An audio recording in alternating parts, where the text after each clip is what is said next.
Sorry about that, folks. Okay, I'll get to start everything all over again. Yeah, we'll reboot. We'll restart. We'll go back to the opening and then restart, and things should be better. Love Frank's head.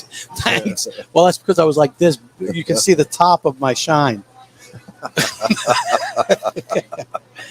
No, I left my water in San Francisco. And I left my family in Chicago. Like I was saying, I'm with these guys. And I don't think I'm going back to Chicago. This is the mecca of cigars and whiskey. The selection here is insane. I'm going to buy that bottle of Caninvi. Yeah, Joe found a bottle that he can't find anywhere. Where do you find Caninvi when you're on the hunt? Never. And I found a bottle of Caninvi 23. It's a 375 mil, but I'm going to grab it. He's going to grab it, but he doesn't realize that he can't bring it in his backpack back to Chicago on the flight tomorrow. So he's left me in charge of shipping. So taking a big gamble here. He's taking a big gamble. I'm going to leave this nice bottle with these chooches. But a lot of stuff gets lost in the mail truck. And of course, while I was procrastinating, trying to get the board working and kicking out the kinks, for whatever reason, it got a little bit, crazy. Vic's on. Vic.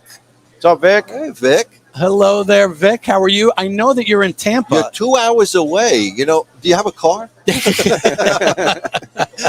think Vic before everything starts. Vic and I left for Florida right the same day, same time, but he's in Tampa. And he's in Tampa, and he's over at the JC Newman Factory. Nice. So I saw some pictures, Vic. It looks like you're learning how to roll. Yeah. I like that. So you're going to be rolling your next release, I hear. So we'll be able to promote you rolling your own cigars. I like that. That's pretty cool. Anytime you get a retail shop owner rolling his own cigars, and let's face it, he has Oscar rolling for him. Not rolling for him. He's blending for him. Blending for him. As Ronnie would put. Well, what's the mixture? The mixture. Ronnie created a new term for blending. He says the mixing. The new mixing of cigars. So, he coined a new phrase, as he always does. That's Vic, I'll roll cigars for you. I'm going to roll one. I'm going to take one. And then the other one goes in the box. One for me, one for you. Yeah. Exactly. So, tonight, Dalmore, Cigar Malt, and Michael Herklots with Ferriotego, and a pairing that was really a pairing kind of meant to be in heaven, but we actually can enjoy it here in our own little slice of paradise. In our own little slice of you guys are going to love that Dalmore Cigar Malt. That was actually the first pairing review. I did it with Aroma Craft Whiskey Rebellion cigar, and sipping on that cigar malt, you realize this is going to pair well with any cigar. Right. You guys are going to love it. Oh, good. Yeah. Good. I'm sure people are getting ready. Yep. Like I said, the event starts between 7 and 9. We're going to see if we can grab Ben or Michael before the event starts. If we can't grab them and bring them over, we'll kind of work our way through the event and, take a little break here and there, come back, try to do that. I don't know. We'll have somebody speaking. Bob, he forgets that he actually can speak. Yeah. Oh, I'll take your lighter. Yeah, I'm going to do a relight here too. Yeah, because we're too busy, panicking to get the podcast rolling where audio actually is part of it. But we were actually doing a closed caption silent movie. Yes. We went back to the silent movie we days. just need the organ playing now,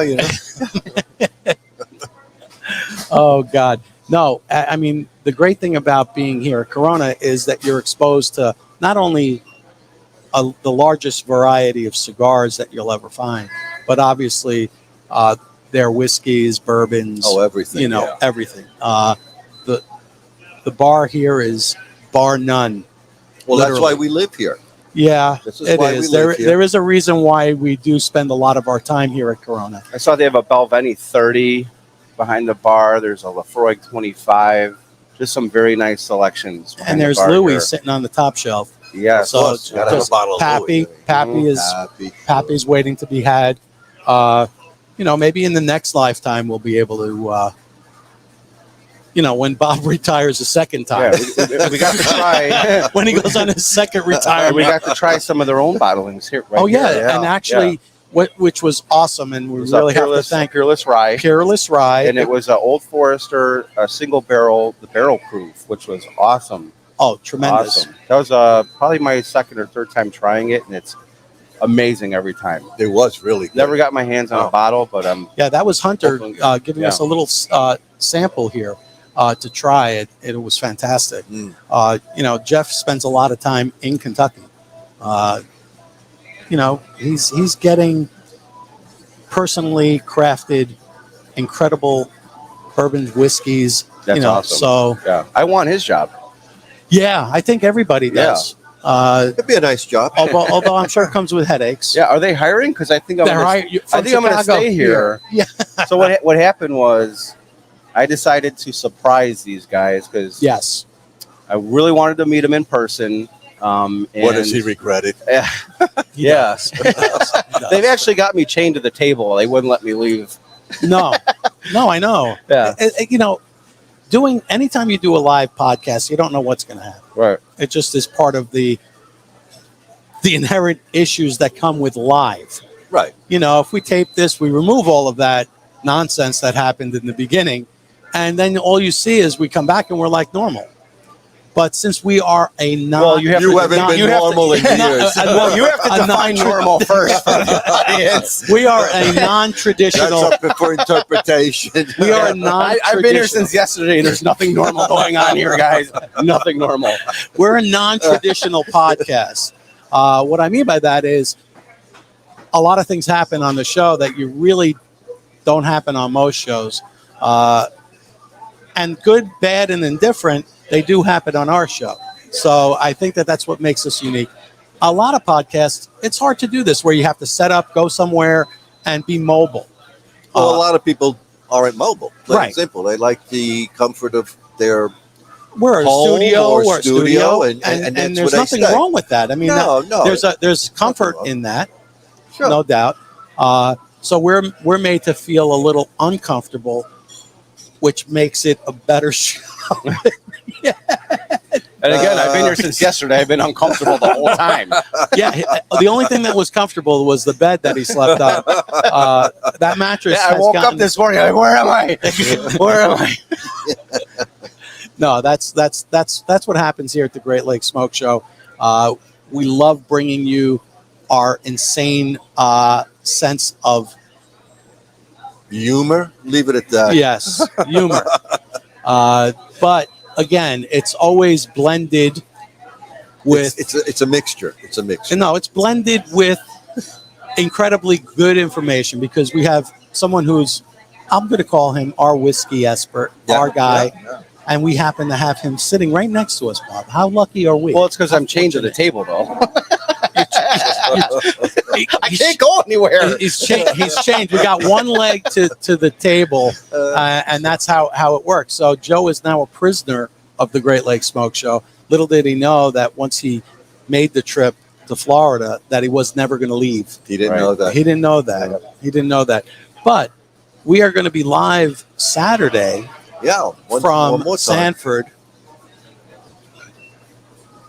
Thank you. We're getting obviously great service because here at Corona, at all Jeff's lounges, Nothing his but the staff best.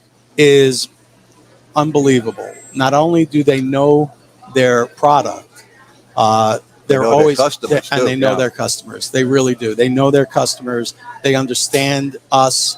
And Just Bob, talking to Hunter for a little bit. The Right. whiskey guy. Hunter He really knows- knows a lot. Yeah, He he does. knows his shit. Very I had a nice knowledgeable little guy. conversation with him, Yeah. and he gave us those nice samples Mhm. just to get the mojo started here. Yeah. We did, like I said, I was a Peerless Rye. I've had Peerless Rye before. I wasn't a fan of it, but it was their pick on the barrel, and it was 10 times better. There Absolutely. you go. And Yeah. that goes to Jeff and his ability to really hone in on a product that he's proud to sell at his lounges. Well, Jeff does everything right. I mean, Yeah. you're not going to get beaten anyway. No, he's not. He's not. Again, we're very fortunate to have Jeff as our marquee sponsor. We're grateful, and we're looking forward to a long relationship where hey, he does. I think the funniest thing is the first time that we had Jeff on the podcast. This is great. You guys got to go back and see our first podcast with Jeff. It was Bob and I it was not this past February, the previous February, right? Gee, I don't. I'm trying to think. Wasn't it last year? Last year. Yeah. Last year. It was last year. And so Jeff is on. He's in his home office, and he's all set up. And now Bob and I are freezing because it was one of the coldest nights in Florida. It was like 35 degrees. We're out on the lanai. Unheard of. And of course, we didn't have a nice backdrop to work with, so we were doing like a virtual kind of backdrop, and we were ghosting in and out. So Bob was kind of coming in and out. We were like, it reminded me of Star Trek. Remember when it was beam me up? Yeah, Scotty didn't quite get you in on the pad, Exactly. And I think Jeff was like, he was taken back by how much fun he had on the show, and we had a great time. And from there, it just it went from there. So we're very fortunate. We're very lucky to have Jeff. Good friend. Yes. In this place, I've never seen so many cigars in my life. I mean, just rows and rows of this endless cigars. There's boxes everywhere around this place. It's insane. Mm-hmm. And the service is great. Obviously, you guys get treated very well here, and I'm with these guys. I'm getting treated very well here, and I'm loving it. By the way, when is your furniture arriving? You've sent the movers there already, right? Yeah, but I can't get a U-Haul truck in Illinois to move my stuff. Wow. Yeah. So. Yep. So you might get stuck there for a few more years. Yeah. Exactly. It's all right. We have planes. Come back and forth. There you go. Yeah, this place is great. I don't want to go back. The weather is beautiful. I think was it Monday night? I was outside having a cigar. It was snowing in Chicago. Right. And this morning you were swimming in the pool. Yes, I was. Which is that's with Frank. I was with Frank. He was with me. We actually we took a dip in my pool, but the water was a little cold. I don't have a heater. So it was a little nippy last night. It actually went down to 50 degrees overnight. So, yeah, that temperature in the water temperature definitely was a little dipped. It was a little chilly. And we were having a great time on the lanai. We almost missed the podcast last night. Yeah. That was interesting. We had like a few minutes to go. We had to set everything up. Oh, I know. Wow. Well, that's what happens down here. There's no sense of time. Well, here we're smoking. Yeah. We're smoking the proper cigar for a sense of time. Timeless. So this is timeless right here. Ooh, let me spin that around. Ooh, there we go. Ferriotego. Is my saying that correct? Ferriotego. Ferriotego. There's Ben. There he is. We're going to get him on the podcast. We're going to get you on, buddy. Yes. We'll get you on. on. Want to jump on? He's got to set up. Okay. All right. We'll get you on, though. Perfect. Excellent. So they're setting up. You see, they're busy. They're setting up. They've got fill up. Oh yeah, they're filling up. They've got their cups and glass in the cups. Their glass. Cups. There's no cups here. No plastic here. When Ronnie's not here, I take over for Ronnie, and I make the Ronnie-isms, Frank-isms. So thank you, Ronnie, for continuing the tradition of Ronnie-isms through me. He's channeling. It's a virus. It's a virus. It's like a virus, and it overtakes your body. Especially when you get a mixture of Ronnie-isms. Right. Yeah. Right. When we get that mixture in there. Mm-hmm. Ronnie, were you surprised last night to see me on the podcast? I think he was. He was very surprised. Very surprised. It was a nice surprise. Well, Frank was very surprised when I walked up to his front door. He just woke up from a nap. He's like, yeah, what are you doing? What are you doing here? Exactly. He's got a nice gate. He's in like a nice gated community. Yeah, And we have to keep the riffraff out. vagabonds out. I'm trying to do this nice surprise, and I hit the gate with my Uber driver, and I'm like, oh shit. How am I going to get in there? I'm going to have to message him now. It's going to kind of kill the surprise a little bit. But then somebody rolled up, gate opens up, and I'm screaming at my Uber driver, punch it, go, go, go. And I get in there and wake him up from his nap. Sorry about that. I didn't mean to wake you up from your nap. No, it's okay. Hope I it fell was asleep. worth I couldn't. You know, these hard hours that Bob and Ronnie, they're workhorses. They're literally, you know, beating me up with the hours they're making me put in. Anthony James, how are you, Anthony? Hope you are doing well, and thank you for jumping on. We always look forward to seeing you. I know that Big Joe Gulino here is quoting you on his next story that he's written. So, Anthony, thank you very much for contributing, being a part of the show. Like I said, we have no show if we have no folks out there who actually give a damn about what the hell we're saying. So we are very fortunate, Anthony, to have folks like you who we bring a little entertainment, some knowledge, and Anthony loves our commercials. So, you know, we'll probably have to take a little commercial break just for Anthony because I know he likes watching those, and it'll give me a chance to go and take care of business. In Ronnie says that I blew him away with that surprise. You did. All right. I think Kyle was upset that I didn't say anything. Kyle was upset that you didn't tell him. Yeah, Kyle was upset that he wasn't here. Yeah, I would be too. Yeah. Mm-hmm. What's the weather down like there in well, it's going to be 80 degrees Saturday from what Ronnie was saying. Yeah. So in Chicago, 80 degrees. Yep. So what are we drinking? Right now we were drinking water because we're waiting to actually try the Dalmore cigar malt. Cleansing the palate. We're cleansing the palate. We are cleansing the palate. And as you can see, they're setting up. They are all the tables are ready to go. See behind us, the glassware has hit the tables. And I'm sure I'll probably do a little swinging around of the action, but so it was extremely funny when I got here. Immediately, luckily, I caught you right before you left for dinner.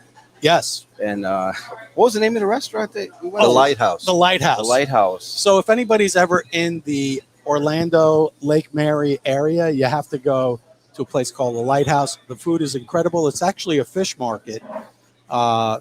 Slash restaurant. One part restaurant. is the fresh food. So it's very casual, but the food and the cook there, Dave, great, phenomenal. Stuff. Oh boy, great food, great food. The best calamari there are, really. Exactly, the best calamari. The best. So right away we go to the restaurant and Bob's not there yet. I'm like, man, maybe I'll hide in the bathroom, or something. And Frank gets a little more creative than that. I go, well, why don't you become the waiter? Yeah, just go act like you're the server. Exactly. So Bob and his wife walk in. They sit down. I just walk over there and I just start throwing silverware on the table like a chooch. Yeah. And I'm going around the table, just throwing stuff on the table. And then here come the menus, and Bob is just looking confused as ever. He starts looking at the regular server, like, "What's going on? Who is this guy?" You know, what did I say? I said, "Oh, I'm new here." Yeah, right. Yeah. I'm new here, and I'm wearing my cool hat. Kyle's gonna love that I'm wearing the hat. I'm wearing this hat. I'm like, I'm new here, but you know, they gave me this cool hat, and Bob's just looking at me for like 10 minutes, you know, and finally he figured it out, jumped up, gave me a big hug. It was awesome. Yeah, that was amazing. Yeah. It really was. Joe is a prankster. That's his next. He says, advertising validated, great, classy presentation.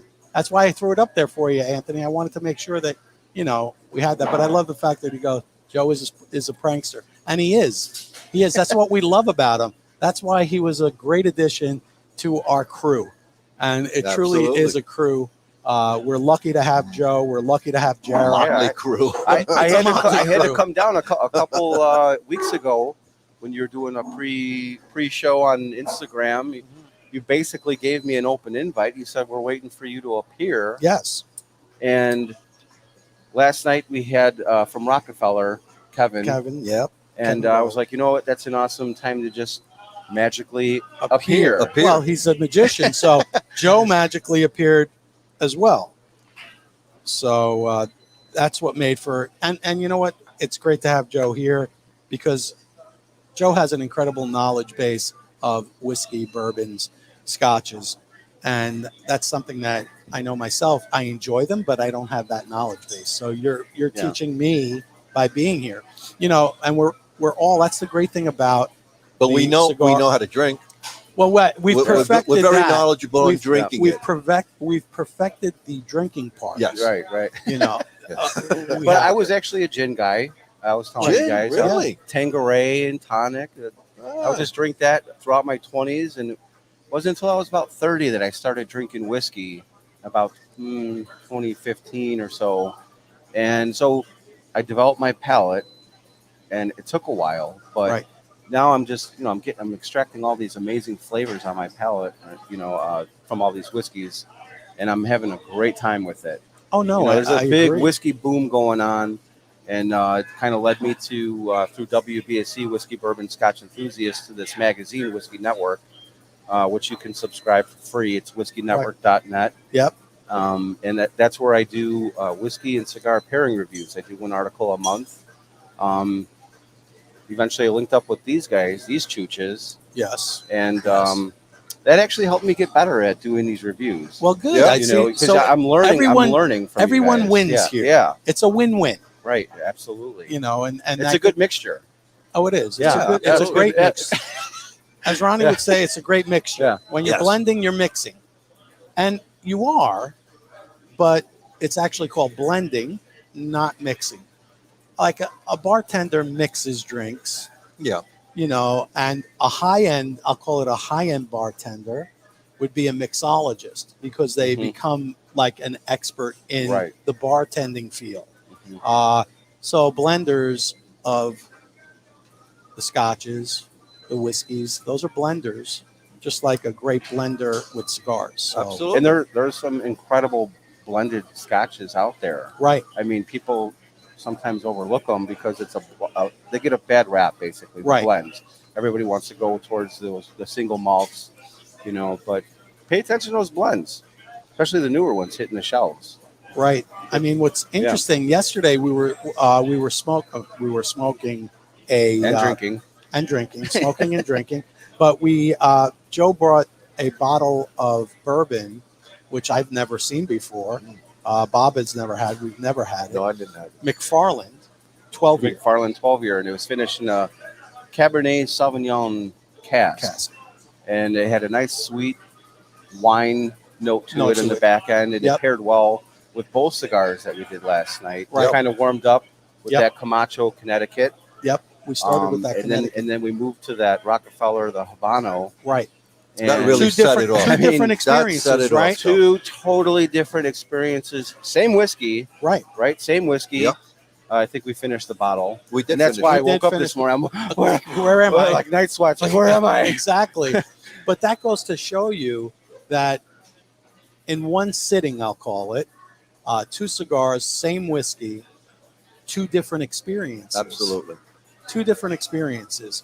So don't be afraid to try different things and pair them with the same thing and do your own like taste test, because one may complement, one may, and that's what we thought about the Camacho Connecticut with that bourbon. They were, what I would like to say, they were on par. Yeah. Neither one Like, canceled the other one neither out. one canceled the other one out. They So worked well together. but it didn't elevate the experience. It kept it at I'll call it kept it within a bandwidth Right, Mm. right. of flavor, right? And then all of a sudden, when we smoked the Habano by Rockefeller, Man, that all of a went up. sudden Ramped up. ramped up the Very flavor. So many different notes came out. It Yes. was really quite interesting to do. It Mhm. really was. And when I arrived here, I threw some undies in a backpack and I hit the road, right? Right. So all I had was my backpack. I didn't do a carry. I didn't check a bag, so I couldn't bring any bottles with me. So as soon as I got here, about 11 o'clock yesterday in the morning, I went right to Total Wines in Orlando, and the whiskey guy there was phenomenal.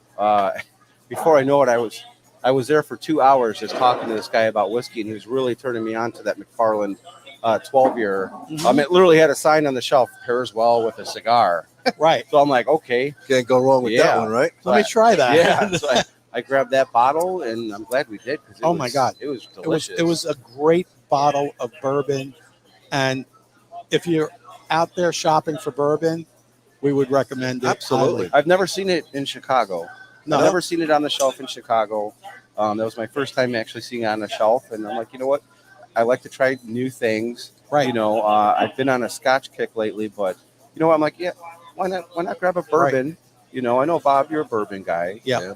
So I know you really enjoyed it. I loved it. Yeah. Oh, no, I really loved it too. Yeah. I really And did. it You guys are wasn't- going back for more bottles. Yes. Yeah, I think Yes. so. But what's interesting, you know, when you drink, at least I do, when I drink, I take a nice swig of it. Yeah, and we're back Here we are. with Ben Boyce. Am I saying that? You got it. All right. From Dalmore. How we doing, guys? It's a pleasure So- to have you. Welcome. Definitely. Pleasure to meet you. Tell us about the whiskeys that we're going to be drinking tonight. So we're going to be trying four of our whiskeys. We've got 10 whiskeys in our core collection, everything from 12 all the way up to our 25-year-old. This is going to be about really introducing our newest beautiful whiskey on our market, which is going to be our Dalmore 12 Sherry Cask Select. Nice. Now, we've had a 12 since 1880.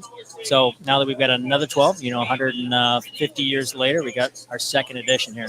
Our biggest concern was whether or not it would kind of, really kind of take some from the other. But in this case, we're looking at two distinctly different sherry finishes. So they are two very different personalities. So our original 12-year-old is aged in bourbon casks for roughly around 9 years. And then we do what we call a finesse. We take the actual whiskeys, we batch it, we take half the batch, we leave it in bourbon casks, we take the other half and we put them in exclusive selected casks. In the case of the original 12, it's going to be 30-year-old Matusalem Oloroso sherry casks that we get from Gonzales Villas. In the case of the new 12-year-old, we're going to take 9 years in bourbon, but then we're splitting it up into two different batches. One batch goes into Oloroso, the other goes back into Pedro Jimenez. Also, one of the big things that Dalmore is so famous for is about its boutique, its bespoke, its lifestyle. So we're not really going to be the biggest producers in the market, but we don't necessarily need to be the biggest producers in the market. So about quality over quantity and transparency. So we're using 3 different cooperages from Spain, where we're actually working with Cerveza, we're working with Paez and Yacima. Each of these different cooperages have a pedigree of just quality. So we've coopered 3 different types of casks, all seasoned outside in different areas in Spain. And then we're seasoning them with 8-year-old Oloroso and 8-year-old Pedro Jimenez for roughly around, I'd say a little bit between 8 and 12 years. Nice. From there, we're taking the whiskeys and putting them in these casks to really give it that final finesse. Okay. So, I'm just curious, where do you get your bourbon barrels from? it's there is one specific source that we've used a lot over the last, I would say, 30 years, Heaven Hill. Is it 100% what we use? It isn't, because when it comes to bourbon casks, it's about the quality of the stave more than it is who's the actual producer of what the actual whiskey. Because it's graded in multiple different thicknesses of the actual stave, the quality of the actual wood. Like, that's more important to us than the actual name itself. Okay. But that's also why we work with some of the most exclusive secondary people in the market. So like Gonzales Villas Sherry, W&J Graham's Port. We're looking at Chateau Morbouze. We're looking at Chateau Latour. Some of the biggest names in the industry, we're using those casks for our final finesse. Excellent. And I've done a pairing review article on the Dalmore cigar malts. Mhm. I feel you could pair that whiskey with just about any cigar.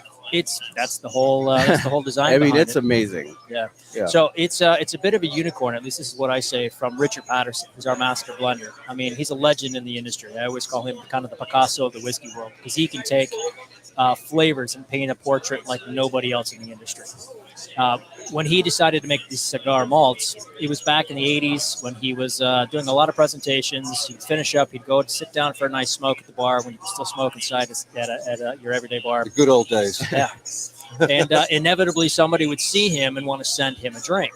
And they would send over the peatiest, smokiest, heaviest whiskey they can find, because they're thinking smoke, Well, let's get a little bit more smoke. Yeah. Last time I checked, spice is not like mathematics. Two negatives don't make a positive by any means. Right.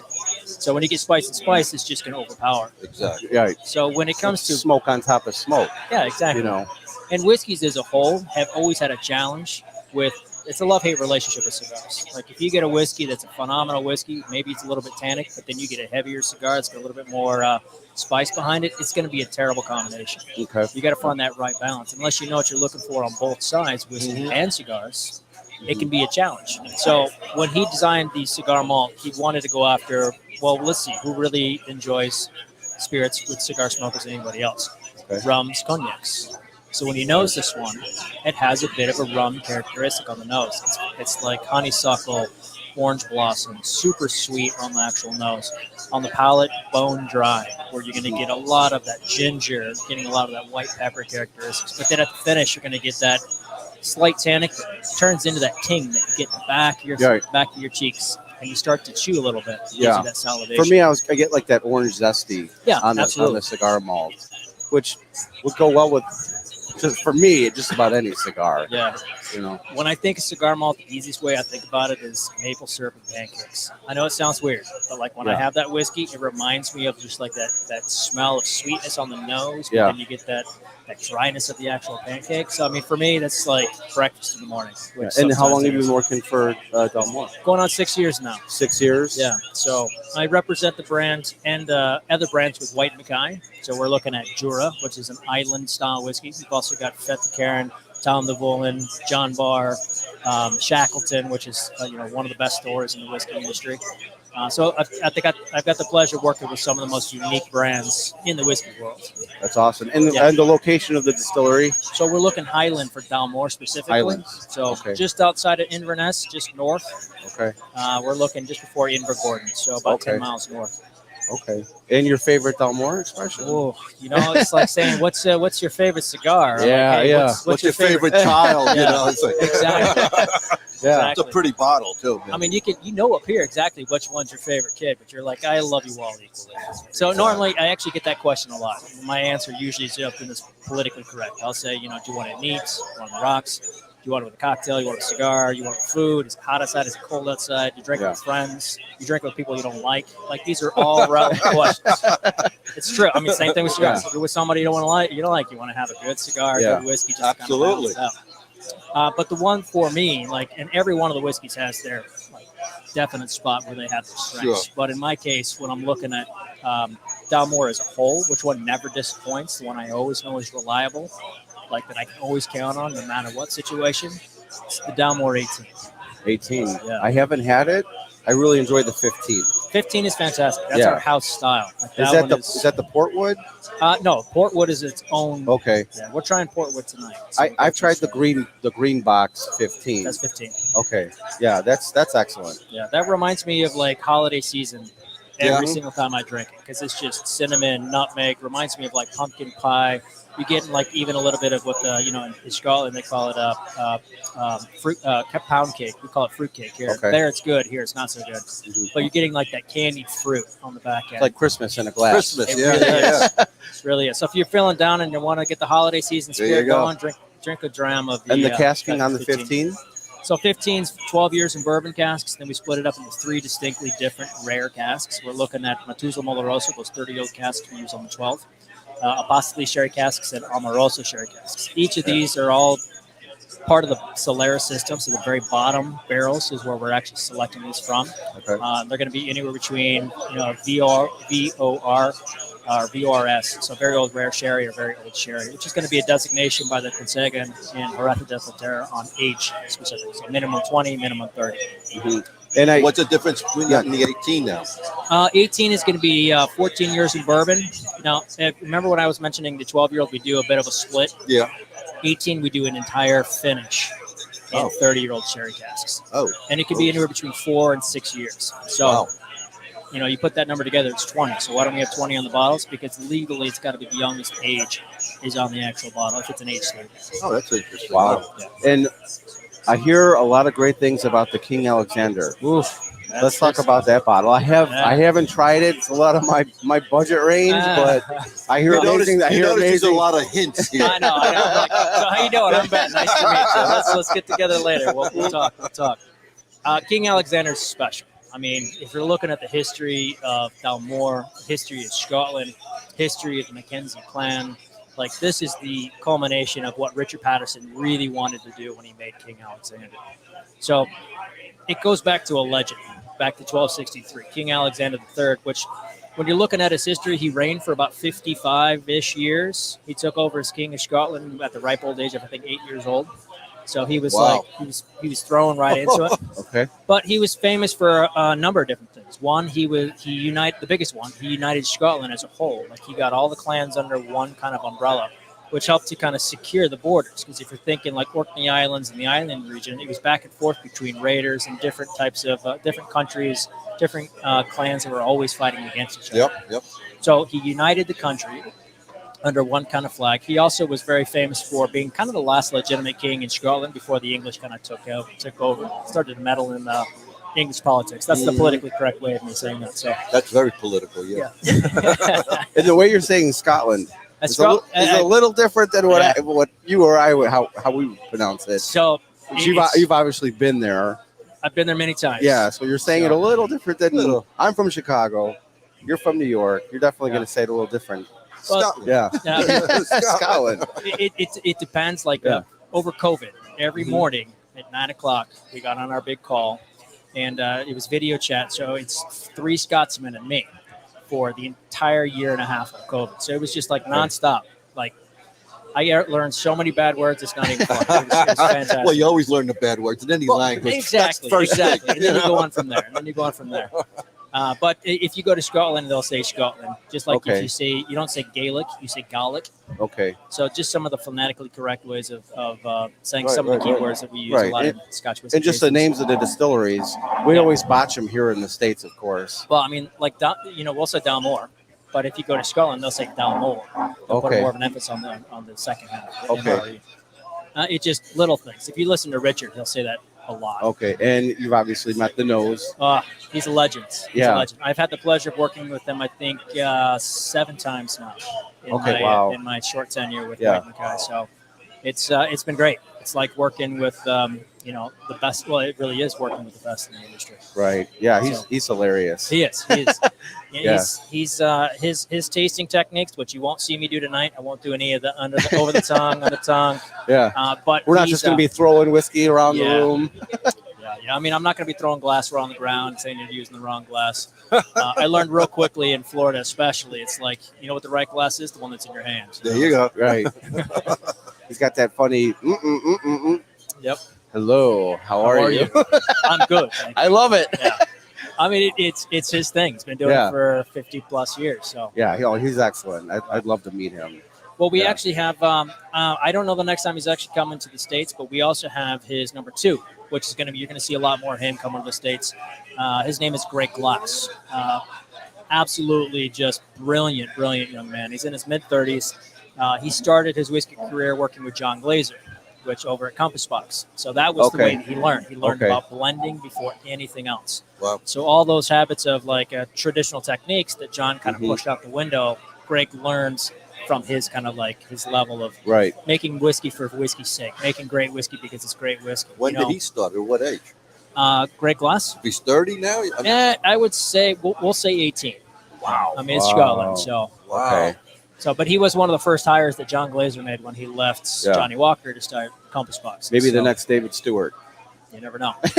You never know. Is he still working at the distillery? Yeah, as far as I know. Really? Yeah. Wow. I mean, he and Richard have they're like neck and neck. So Richard's 54 years, and I think David Stewart's right around 53 years with Balvenie. Oh wow. So, I mean, it's those guys. If you look at the style and techniques that they actually use, and the flavors and the expressions they produce, you notice they're very similar. They're actually very, very good friends. Okay. They've actually excellent bounced ideas off of them quite a bit. Their kids know each other. Like they're like family. Right. And before you jumped on, I was talking about people overlook the blends. You know, like your Compass Boxes and stuff like that, because they want to go right to the single malts.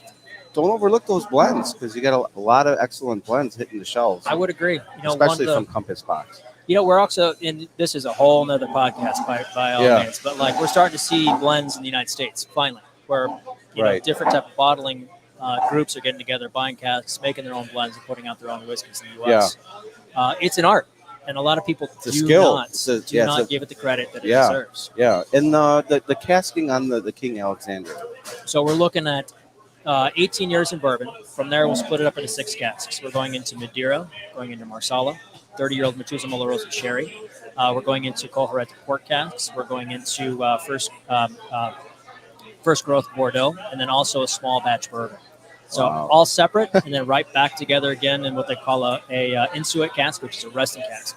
So it's going to be, people ask all the time, like, how old is this whiskey? And I'm like, don't worry about how old it is, because it's about when it's right and it's when it's ready. Because I've had some 6-year-old whiskeys that are just absolutely to die for. And I've had some 30-year-old whiskeys that I'm like, yeah, no. Right. It's all about when that distillate peaks in the barrel, Exactly. and that's a skill too. It is. Because you're going to try it, and you're going to say, you know what, let it ride. Let it ride, or this is good to go. Well, it might be only 12 years old. Yeah. It tastes better than different 30-year-old expression. And this is how Richard got his nickname, because he was going in there at 2 months, 4 months, 8 months, year, 2 years, back in the 1970s when everybody was putting whiskey in barrels and just leaving them there, and then coming back 2 years later and seeing how they're changing. Yeah. But it's like raising an infant. You don't want to leave it alone. You want to nurture it. You want to bring it to life. You want to see what personality and how it's changing. It reflects in every single whiskey that Richard does. Yeah, and the Marsala cask. That sounded interesting. I was going to ask about that. Oh, That's- man.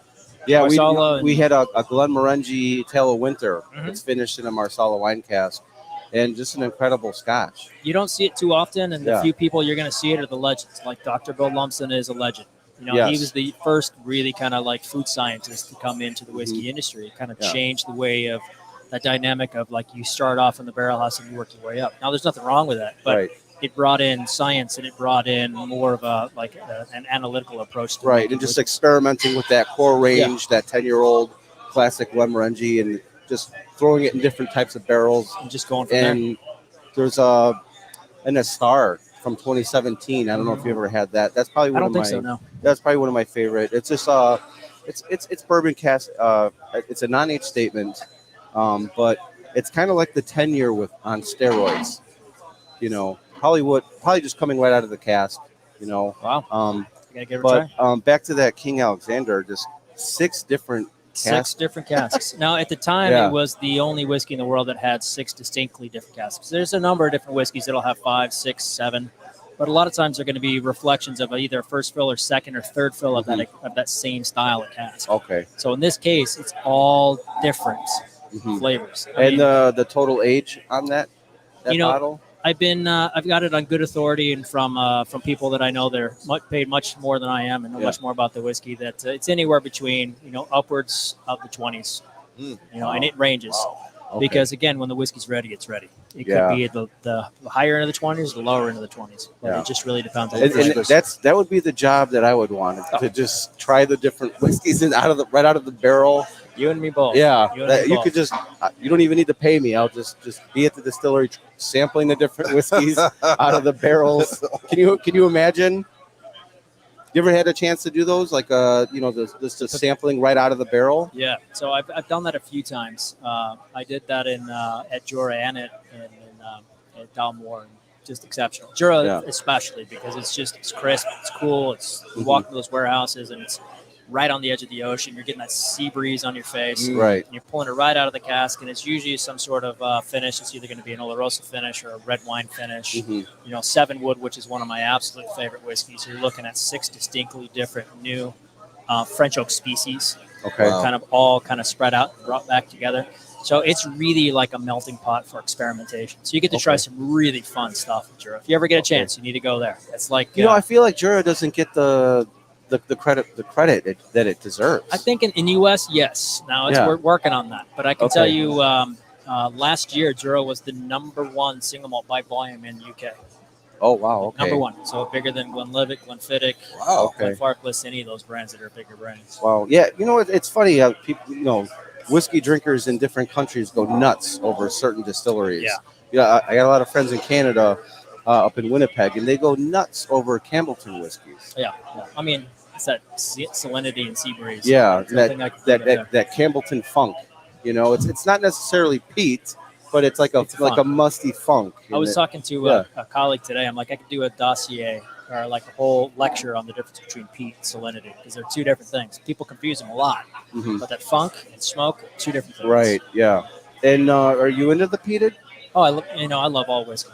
I'm an Okay. enthusiast first and foremost, and then I just get paid to Absolutely. drink my favorite whiskey. And on the bourbon side, love bourbon as well. which distilleries are you lean towards? You know,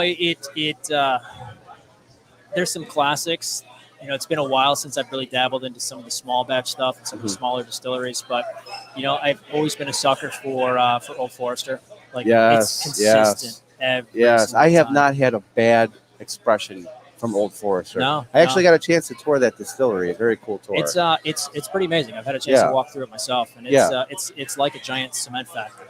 Yeah, but they do everything right there in one building. It's all digital. You get to see them charring the barrels.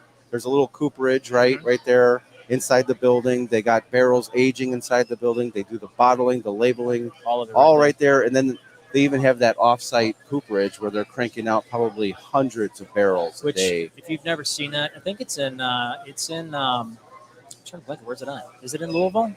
Yeah, I want to Or say is it it's just only outside of literally Louisville? probably like 10 miles away from the building downtown Louisville. I mean, it's one of the biggest cooperages in the United States. Yeah. It's an absolutely. It's still all done by hand, like all of it, which is pretty amazing. Yeah, in tradition. Yeah, well, I mean, you still have your press machines and your obviously you're not doing you're not stoking your own fires. It's all done by gas fire. Right. I've had a chance to go to Tavessa in Spain and see the cooperages there, and everything is in a big stone floor, and you got these massive holes and these big fires that are just burning. They're throwing wood in there constantly. Wow. And then when they need to turn it on, they open the air and the flames just through the actual barrel. It's amazing. And that's what fascinates me the most about both whiskey and cigars is the process. Yeah. The process that goes into these expressions that you're sipping out of, just incredible. And the laws surrounding how these whiskeys are made are different, obviously, with the bourbon. I feel like the bourbon has the most laws surrounding how it's made compared to like Scotland or especially Ireland. I wouldn't say they're more strict. I'd say they're different. They're just different. Yeah, I mean, if it wasn't for President Taft, we wouldn't have bourbon laws like we have today. So, I mean, that's the one thing. If you give him credit for anything, there you go. He made bourbon what it is. But, the one restraint that a lot of bourbon has in comparison to a lot of whiskeys around the world is the casks specifically. Like, the casks are going to make up 70% of the color, or majority of the time, 100% of the color, depending on where you're actually at, but 70% of the actual flavor. And if you're using only a new char American oak, it kind of limits the scope of what you can start with. Yes. And that's been the challenge, like the mash bill and the water source. That's really been the really defining difference. And also some of the individual cask selections have really kind of made bourbon its own little kind of spectrum. But then you get to Scotland, and as long as it's an oak casks or cask as a whole, it doesn't really matter. It just can't be like in like fortified fruit, like lambics, for example, like lambic beers and stuff like that. Okay. But it can be in sherry, it can be in ports, it can be in mezcal casks, tequila casks. They changed these laws, the Scotch Whisky Association, about 4 years ago. Right, and so for me, that's where I lean more towards the Scotch side because you're getting way more variety of flavors and possibilities on the whiskeys. Yeah. We're talking about, is there like 7 different regions in Scotland? I mean, if you want to, it depends on who you're asking. So, like, if you ask anybody from Scotland, you ask any of the major producers, distilleries, they'll say 6. Okay. If you ask like, WSET or CSS or any of the ones that are actually the governing boards behind some of these certifications for spirits, they'll say 5. Okay. They lump Islands and Isla into the same category. Okay. And maybe even like Speyside right into the Highlands? No, Speyside's usually its own. I mean, it was a designation almost 100 years ago of its own kind of like, it's kind of like a Grand Champagne in the Cognac region. And so you're getting your different water from the different regions. You're getting your different traditions on how they produce their whiskeys. Again, the process is just fascinating, and I'd love to make my way to Scotland and visit some of these distilleries. Well, when you do, you got to let me know so we can kind of set you up some custom tours. I want to meet the nose. Absolutely. Yeah. Well, I mean, if you want to jump on a plane and head to Vegas in Yeah. late April, he's going to be at the Nth Whiskey Festival in Vegas. Okay. So, which is You got to get him to come to Chicago. he came to Chicago. Let's see. He was in Chicago with me last. Actually, this was 4 years ago. 3 years. Okay. No, 3 years ago. Okay. He came in and he went to Benny's, of course, and spent time with Brett and his team, and did a Okay. big custom tasting at the Marcy Street location where they've got that big classroom area. Okay. But I do know if you're going to be in the Chicago area in June, we will have Greg Glass out in the Chicago market, working with Benny's, who's going to be launching. And I can't tell you this, and if you record this, Tell us, Just tell us. Nobody's going to. Nobody will hear it. Can't tell you either. But rumor has it we have a new whiskey coming to the United States that's going to be a U.S. exclusive. Okay. So, and we're going to bring Greg Glass out to talk about this in front of consumers and everything else in June. So, Okay. And Glenn Glassow, right? Glasgow, yeah. That it kind of got revived, right? It's kind of, was it mothballed for a while and then it came back, or? I mean, anything's going to be lock, stock, and barrel Yeah. in Scotland. I mean, that's why I love that term, because it's literally the stock that's been locked up, and it's the actual barrels you can kind of go in and buy and sell into. Okay. So you're starting to see some new distilleries that are popping up. I think there's 4 distilleries that are reopening this year, which Okay. I'm excited about. 3 of them are Diageo, and I think 1 is an independent. Okay. But that's what we did with Tam the Bullen. We also did that with Fettikaren, which is also one of our whiskeys. Okay. Not in the U.S. yet, but we're getting there slowly. Okay. So you make your way out to Dalmore and you tour Dalmore. What other distilleries are nearby Dalmore to visit also that you would recommend? The closest cousin is definitely going to be Glenmorangie. Glenmorangie. Yeah, Okay. they're about a half a mile apart. Okay. So yeah. if you see one, you got to see the other, and they're both the opposite sides of the spectrum of profile. Dalmore in comparison to Glenmorangie. Right. Like Glenmorangie's got like that, like the fruity, almost like an orangey flavor note to it. That's like their signature. Yeah, they have their stills, which they call the giraffe stills. Yes, That's why you'll they're see the tallest stills. tallest 33 feet. So, and they're narrow too. Wow. So the distillate really has to work to get up the actual neck. Mhm. 'Cause when you're doing that, you're going to get super, super, super light. Right. You're getting that refraction at the top of the still, and you're getting the lightest spirit Exactly. coming back down. The purest of the, it's a positive and a negative. It depends on what taste profile you're looking for. Okay. The other side of it, you're also getting down to Dalmore, which we actually have a combination between tall and short stills, which is really, really unique. Okay. Nobody else in the industry actually has both. And we actually have both. So we've Okay. got a variety in shapes of the actual stills too, which make it quite unique. So we take all this different distillates and we bring it back together into a resting vat before we put it in the barrels for the final resting of, Wow. 8, 10, 12, Wow. 15, 20 years or however long. Process. That's a process. It is a process. That's one thing that makes, people tell me all the time, why are your whiskeys getting so expensive? And I'm like, well, if I had the foresight 18 years ago, if anybody did, to know that whiskeys are, especially Scotch whiskeys, are going to do what they're doing today, I'd be a millionaire, because I would have invested in the stock market. I would have had all the right leads. So, it's when you're looking at something like Dalmore, it really is a making of a masterpiece. It takes time more than anything else. And Dalmore, you said, has been around how many years? It's been around since 1839. Wow. So about 180 years, give or take. And how many distilleries are up and running now in Scotland? 'Cause I know back in the 1800s, it was probably, thousands? Yeah, because if you're looking at the early 1800s, we see that switch. 1827, you see that, or 1824, you see that number a lot. It's because that's when distillery license number 1 was signed. I say it's kind of like crossing the picket lines. Okay. That's when they started legitimately selling whiskey, so they could actually tax it at a certain percentage and then sell it internationally. So it's big business opportunities. Okay. So you saw a number of distilleries pop up around 1824. Well, they were operating way before that. Like, Bourbon, for example, is one of the oldest running distilleries since 1792, I think it is. Okay. 1792. Yeah, they've been running consistently that long. And there was a lot of hidden distilleries, right? They were operating not necessarily legally. The original term moonshine came from Scotland. We had 2,000 to 3,000, 4,000 different little small stills operating all over the countryside in Scotland. Okay. And at night, you could see the glow of the actual stills, across the actual horizon. I thought that term was from US? here. Yeah, I thought it was developed here. No. For the same reason. Look in the woods. How come there's glow over there? Exactly. Well, that's it's interesting. It's a term that we know well because we use the term because you can see the shine of the moon on the actual stills. Okay. But then, like even on the rocks was another term that kind of came from Scotland. They go to the River Spey, they grab cold stones out of the actual Stones, river, right? toss them into their glass. You got whiskey on the rocks. I never knew that. Yes.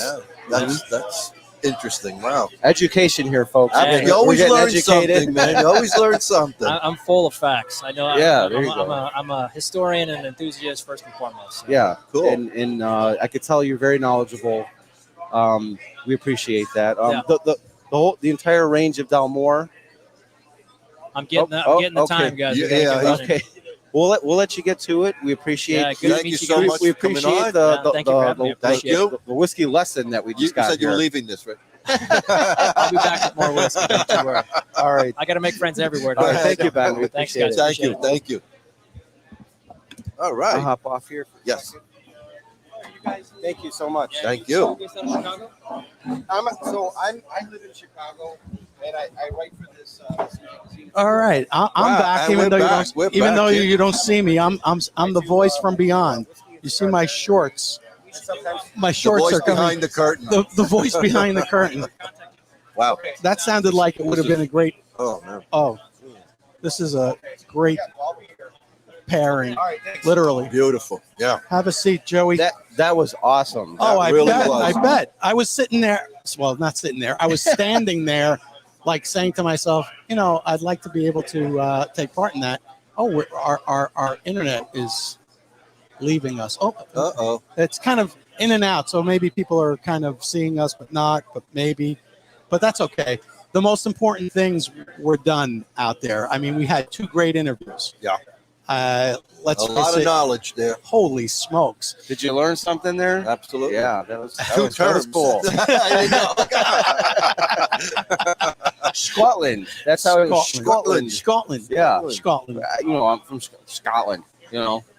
That's how I say it. Well, he we was really- tripping me out the way he kept saying Scotland. Scotland. He's sitting here. I'm like, I've never heard. I gotta go to I gotta go to Scotland and find out. This is mine. Right? That's yours. Yes. Where's yours? Somewhere. The event is now really started. We're going to sign off. Thank you for joining us, Joe. Thank you for being No, here. thank you for having me. Yeah.